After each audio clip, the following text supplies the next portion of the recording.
Hidden among the ranches and rolling hills in the northern part of Denton County, Texas, the remains of more than 400 people lie in an overgrown cemetery. And even though it was abandoned and forgotten a long time ago, a few headstones can still be found. But most of the graves in this place never had a markers to begin with. That's because the people who were buried in them were considered to be property, not much different than a horse or a mule. This is where slaves were buried.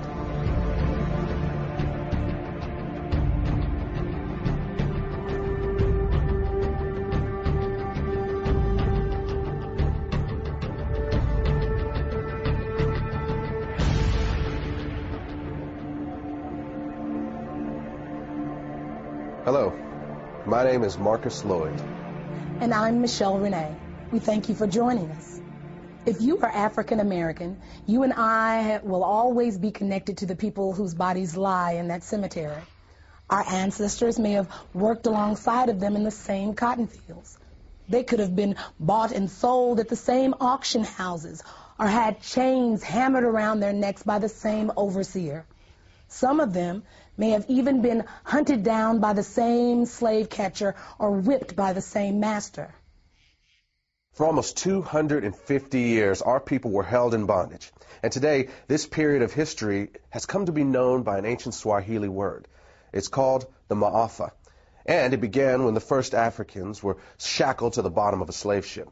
But the irony is that it did not end when the slaves were freed. In fact, it hasn't ended yet. And as you're about to see, a hidden racial agenda is keeping the MAAFA alive into the 21st century. What shall be done with the 4 million slaves if they are emancipated? This question has been answered and can be answered in many ways. Primarily, it is a question less for man than for God, less for human intellect than for the laws of nature to solve. Our answer is, do nothing with them. Mind your business and let them mind theirs. Your doing with them is their greatest misfortune. They have been undone by your doings, and all they now ask and really have need of at your hands is just to let them alone. Frederick Douglass, 1862. It is the stupidity of man to think that he can do evil, even some monstrous evil, and it won't have any backlash on himself. But of course, it seldom works that way, and the moment he figures that out, he starts looking for a way to avoid the repercussions of what he's done.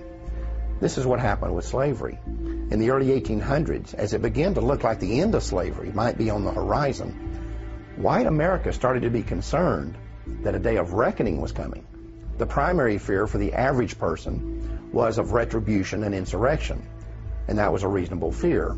After all, it's illogical to think that you can do to a whole group of people what was done to African Americans and think that they will just take it lying down forever. And of course, there were things like the Nat Turner uprisings.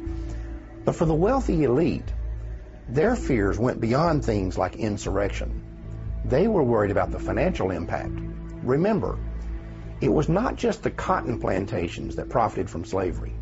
Whether you're talking about the banks or the insurance companies, the railroads, even the newspapers, the fact is that almost every aspect of the American economy was at some level or another invested in the slave business.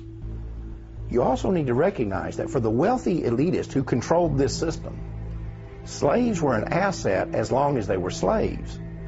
But at the moment they are set free, they become a liability. And what the elite knew was that the end of slavery would instantly release 4 million people into the economy who had been kept uneducated and effectively unemployable anywhere but the cotton field.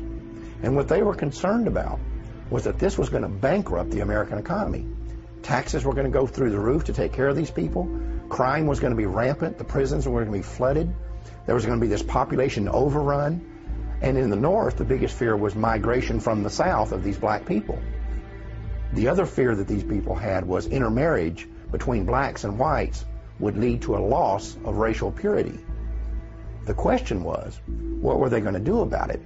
And their initial thought was that they would just send all the slaves back to Africa. This plan was called colonization, and it had broad support among the wealthy elite.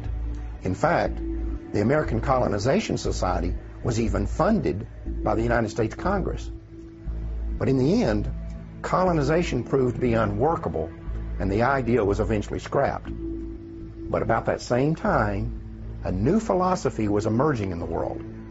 It was called eugenics, and for some, it seemed like the perfect solution to what had become known as the Negro dilemma.